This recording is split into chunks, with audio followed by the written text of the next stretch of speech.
आज हम स्वर संधि के प्रमुख भेदों में यण संधि का अध्ययन करेंगे। यण संधि का सूत्र है इको यणचि। जो सूत्र यण आदेश का विधान करता है किस जगह पर, इकह, इक के स्थान पर। अब इस सूत्र का हम विच्छेद करके और यणादेश किस प्रकार होता है और किस के स्थान पर होता है, किस जगह होता है, उसको जानेंगे। सूत्र में 3 शब्द हैं और वो 3 शब्द जो हमने पहले जो संधियाँ आई हैं उनमें भी उसका प्रयोग किया है और एक वीडियो के रूप में उसको पूरी ही वीडियो में प्रत्याहार को लिया है, तो वही 3 प्रत्याहार यहाँ पर दिए हुए हैं, इक, यण और अच। आप देखेंगे इकह, इक, और यण और अचि, इसका हमने विच्छेद किया, इकह यण अचि। इकह यहाँ पर क्या है, षष्ठी विभक्ति कि इक के स्थान पर यण है प्रथमा का एक वचन, यणादेश होता है, यण होता है। अचि क्या होगा, अच परे रहने पर, स्वर परे रहने पर। अर्थ जो लिखा हुआ है, यदि इक, इक में कौन कौन से वर्ण आएंगे, जैसे कि इक प्रत्याहार को आप जानते होंगे, ऐ उण रील रिक, जैसा कि ऐ उण रील रिक। इन 2 सूत्रों में ऐ उण के ई से लेकर के और रील रिक के क तक इक प्रत्याहार बनता है। कौन कौन से वर्ण आए हैं, ई उ रील री, ई उ रील री। और इनमें जब हम यण संधि करेंगे तो जो पहला वर्ण है, पहला शब्द है और उसका जो अंतिम वर्ण होगा या तो ई, ह्रस्व ई या दीर्घ ई। इसी प्रकार से पहला जो शब्द होगा उसका अंतिम वर्ण उ, ह्रस्व उ या दीर्घ उ। इसी प्रकार से ह्रस्व री या दीर्घ री और री केवल ह्रस्व, क्योंकि री का दीर्घ नहीं होता, री वर्णस्य दीर्घा न संति। और दूसरा जो हमें शब्द मिलेगा उसका आदि वर्ण, क्योंकि संधि किस में होती है, वर्णों में होती है। शब्द तो 2 होंगे पर 2 वर्णों के बीच में होंगे। किस किस वर्ण के, पहले शब्द के आदि वर्ण में और दूसरे शब्द के पहले शब्द के अंतिम वर्ण में और दूसरे शब्द के आदि वर्ण में। अब जो दूसरा शब्द आपको मिलेगा वो क्या मिलेगा, उसका पहला वर्ण मिलेगा स्वर। देखिए सब में स्वर है कि ह्रस्व या दीर्घ इक, ई उ रील री प्रत्याहार के बाद कोई भी असमान अच, ये नहीं कि उसी का ही सवर्णी अच आए। जैसे कहा सवर्णी दीर्घ में, दीर्घ संधि में क्या था कि सवर्ण, सवर्ण किसको बोलते हैं, तुल्यास्या प्रयत्नम सवर्णम, कि तुल्य आस्य, आस्य कहते हैं मुख को, तुल्य मीन्स समान, और प्रयत्नम जो उनके बाह्य और आभ्यंतर प्रयत्न है वर्णों के, यदि वो क्या है, तुल्य हैं, समान है, तभी क्या होते हैं, वो सवर्णी होते हैं। तो अ और आ का आपस में सवर्ण वर्ण है ये, तो उन दोनों का क्या है, तुल्य आस्य प्रयत्न है, इसलिए उनकी सवर्ण संज्ञा है। तो वहां पर क्या कहा, असमान अच, क्या नहीं होना चाहिए, समान नहीं होना चाहिए, असमान होना चाहिए। और अच क्या है, प्रत्याहार है जिसमें सभी स्वरों का ग्रहण किया गया है। अच प्रत्याहार में कौन कौन से वर्ण आएंगे, अ, ई, उ, रील री, और 2 सूत्र और बाकी हैं, ए ओंग और ऐ औच, ए ओंग और ऐ औच। तो हमारे सभी स्वर इसके अंतर्गत आ गए, अ, ई, उ, रील री, ए, ओ, ऐ, औ। तो कोई भी असमान अच अर्थात स्वर आए तो इक के स्थान पर क्या होगा, यणादेश। क्या होगा, यणादेश। ई के स्थान पर क्या होगा, ई को य हो जाएगा, उ को व होगा और री को रेफ होगा और री को ल हो जाता है। अब आप इसको संक्षेप में इस प्रकार से जान सकते हैं, यण संधि को इक प्लस अच और क्या होना है, यण। इक प्लस अच, इक का भी आपको ज्ञान है, प्रत्याहार विषय के यदि आपको ज्ञान है तो आप इक, और यदि प्रत्याहार विषय का ज्ञान नहीं है तो इक से हम क्या याद करेंगे, ई, उ, रील री। इसलिए संक्षेप के लिए पाणिनि ने अष्टाध्यायी को बनाया है, प्रत्याहारों को बनाया है लाघव के लिए।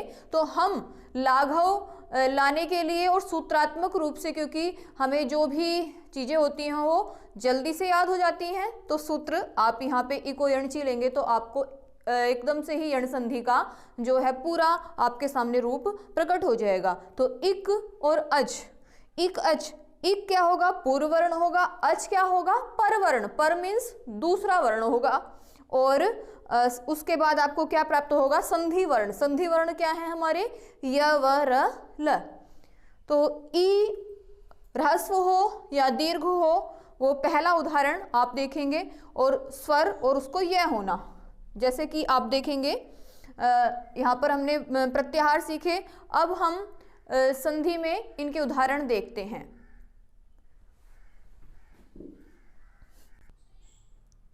उदाहरण है इत्यादि, जो पहला ऑप्शन है उसके लिए पहला उदाहरण ले लें, इत्यादि।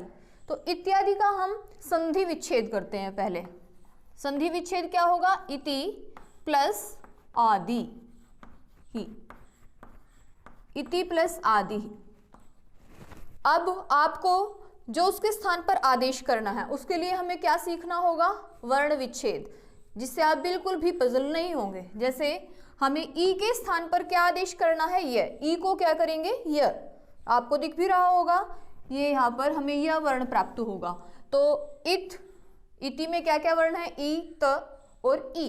तो इत और ई के स्थान पर हमें आदेश करना है ई, और आगे आदि तो जैसा है उसमें कोई अंतर नहीं पड़ेगा, वैसा ही रहेगा, कोई भी परिवर्तन नहीं होगा। तो हमें इत, ई के स्थान पर केवल परिवर्तन होगा, क्या होगा?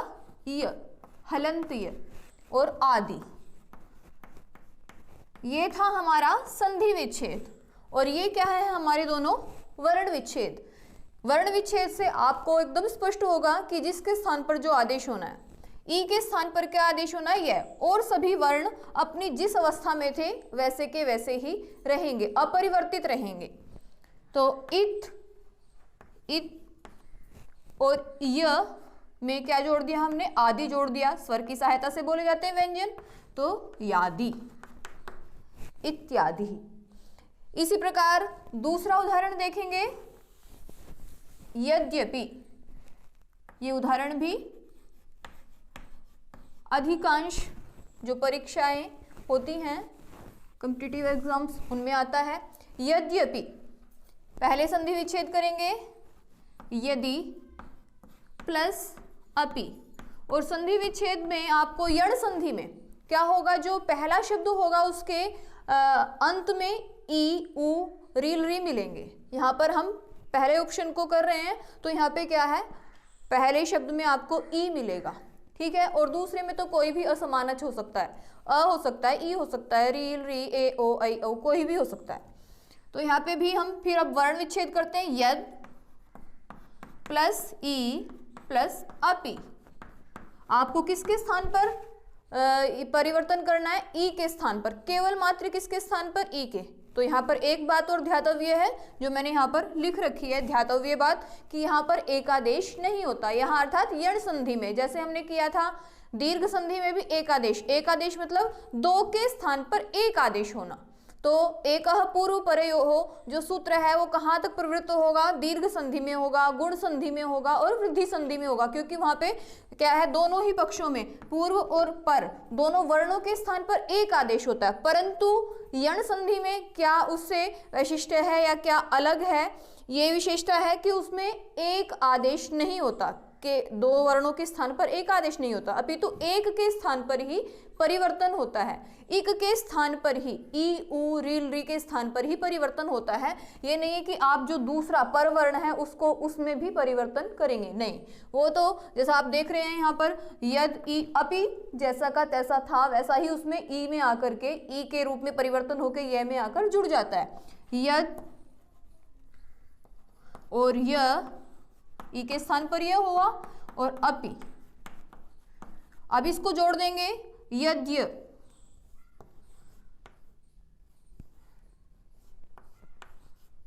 अपि जुड़ गया, यद्यपि। अगला उदाहरण देखेंगे, ऊ का उदाहरण देखेंगे। इक में अगला है ऊ शब्द, तो ऊ में क्या आता है? स्वागतम शब्द को लेंगे उसके लिए, स्वागतम, पहले संधि विच्छेद करेंगे। स्वागतम का संधि विच्छेद क्या होगा? सु प्लस आगतम। ठीक है, अब हमें उ को परिवर्तित करना है, तो उ को हम क्या करेंगे? अलग कर लेंगे। उ अलग कर लिया, क्या बचा इधर? स। इसमें कोई परिवर्तन नहीं होगा क्योंकि यहां पर एक आदेश नहीं होता, केवल उ के स्थान पर परिवर्तन होता है। आगतम, उ के स्थान पर क्या परिवर्तित होता है? व। और स जैसा था वैसा ही रहेगा, आगतम जैसा था वैसा ही रहेगा। अब क्या करेंगे? स्व आधा से और व हलंत है। अब आ जब मिलेगा तो क्या हो जाएगा? वा। स्वागतम। इस प्रकार से केवल आप याद रखेंगे कि किसके स्थान में परिवर्तन करना है? ई, उ, री और री के। हमने दो उदाहरण देख लिए हैं, ई का और उ का। और अगला देखते हैं हम, एक उदाहरण और ले लेते हैं, मध्वरी। ये उदाहरण भी अधिकांशतः प्रयोग किया जाता है, परीक्षाओं में पूछा जाता है। इसका संधि विच्छेद क्या होगा? मधु और अरि। जैसा कि मैं कह रही थी, पहले शब्द में आपको ई, उ, रिल, री, तो यहाँ पर हमें क्या है? पहले शब्द का अंतिम वर्ण उ, तो यहाँ पर उ को ही अलग पहले रख लेंगे। अरि जैसा का तैसा ही रहेगा, संधि विच्छेद की तरह ही। और क्या बचता है उ के बाद? मध। उ के स्थान पे क्या किया? व, तो क्या हो गया? मध व, और अरि मिल गया तो क्या हो जाएगा? मध्वरी। ठीक है, आगे ऋकार का उदाहरण देखेंगे कि पूर्व वर्ण क्या होगा? ह्रस्व ऋकार या दीर्घ रीकार। और दूसरा जो वर्ण है, शब्द है, वो क्या होगा? कोई भी असमान अच, जैसे पित्रादेश। पित्रादेशः, पित्रादेश में आप क्या करेंगे? आपको पहला वर्ण वही किस रूप में मिलना चाहिए? अंत में री मिलना चाहिए, तो क्या होगा? पितृ। और इधर री का असमान अच क्या है? अ, आ, कोई भी है, तो यहाँ पे इस उदाहरण में क्या है? असमान अच आ। अब आप, ये हमारा संधि विच्छेद हुआ। अब इसको वर्ण विच्छेद, पित और री के स्थान पे में आदेश करना है। जिसके स्थान पे में आदेश करना है उसको अलग करके लिख लें तो एकदम से समझ में आएगा। आदेश है। अब री के स्थान पे क्या आदेश करना है? र। आप देखेंगे पित र, तो यहाँ पे क्या हो गया? ये हो गया, आदेश मिल जाएगा।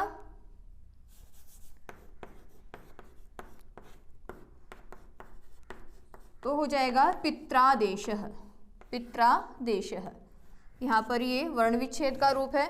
इसको पूरा जो ये संधि युक्त पद था पित्रादेशः उसी रूप में मिलेगा। बस इतना ध्यान रखना है हमें कि आदि वर्ण जो है, आदि शब्द जो है, उसका अंतिम वर्ण ई, उ और रील, री के रूप में मिलेगा। तो ई को हमें य के रूप में परिवर्तित करना है, उ को व के रूप में, और री को र के और री को ल के। री का उदाहरण देखेंगे, लाकृति ही। लाकृति ही में क्या है? संधि विच्छेद करेंगे री, जैसा कि मैंने कहा है री मिलना चाहिए, और इधर क्या होगा? आकृति ही। अब उन्होंने कहा है कि री के स्थान पर क्या आदेश करना है आपको? ल, तो री के स्थान पर आपने क्या आदेश कर दिया? ल आदेश कर दिया, और इधर आकृति हो गया, तो ल में आ मिला तो लाकृति ही।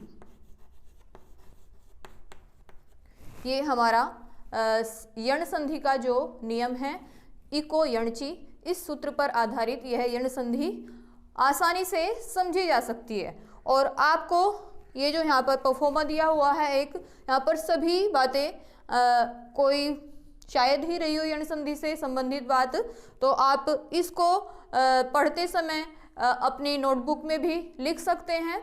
और सीखने के लिए, जैसे कि हर एक उदाहरण को लेकर के, उदाहरण तो करोड़ों बन सकते हैं, कुछ हमने मेन जो उदाहरण है, मुख्य उदाहरण है, उनको लेकर के यण संधि को समझा। धन्यवाद।